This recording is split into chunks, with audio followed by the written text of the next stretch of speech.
upang makamit ang seguridad sa pagkain at malabanan ang kahirapan sa pamamagitan ng isang sektor ng agrikultura na nakabase sa teknolohiya. Ito ang misyon ng Bureau of Agricultural Research o BAR, ang kawanihan ng Department of Agriculture na nagpopondo at nangangasiwa ng mga pananaliksik ukol sa pagsasaka at pangisdaan tungo sa makabago at kompetitibong agrikultura ng bansa. Ang Program Monitoring and Evaluation Division ay isa sa mga major divisions ng BAR na in charge sa pagmomonitor at pag-evaluate ng mga research projects being funded by BAR. Kami rin po ang in charge sa linkage and coordination with other RDA partner agencies, both sa regions and at the national level.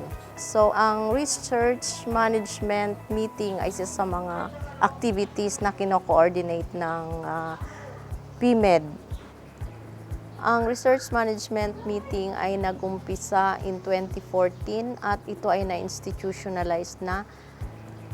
Nagsimula ito, ang miyembro ay lahat ng Regional Technical Directors for Research and Regulation at research managers ng 16 regional field offices ng DA, pati yung mga research division heads ng BFAR, lahat din ng regions.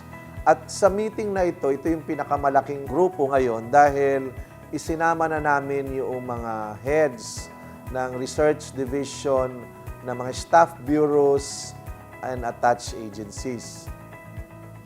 Ang reason ay gusto namin kasing i-harmonize lahat ng programs ng DA pagdating sa research and development.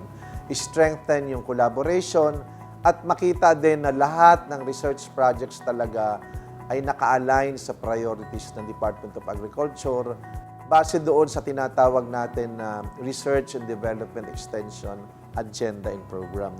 Ito yung ating pinagbabasihan para sinasabi natin walang duplication at talagang kung ano yung dapat na isagawa ay nabibigyan ng atensyon. So yun ang purpose noong holding ng research management meeting.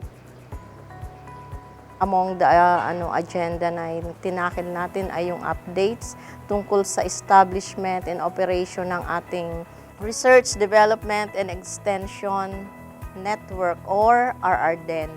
So ang RRDEN po ay ito ang network of RDE partners working on agriculture and fisheries research.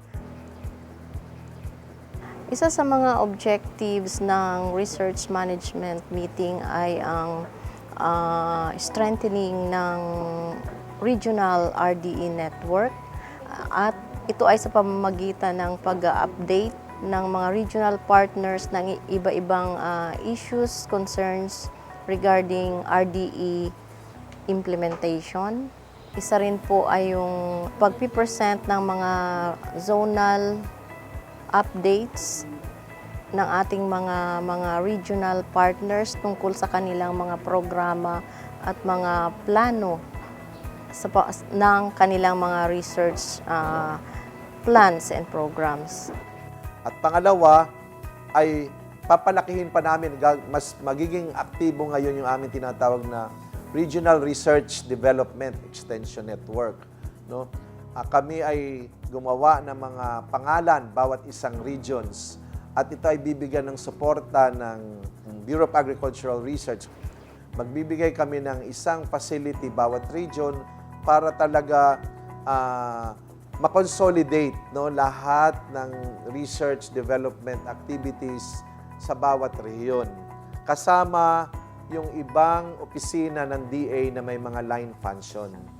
At hindi lang sa DA, pati yung aming ibang partner institutions sa regions. Andyan ang Department of Trade and Industry, andyan ang Department of Science and Technology, andyan ang Department of Environment and Natural Resources, at iba pang ahensya ng gobyerno na meron silang mga regional field offices.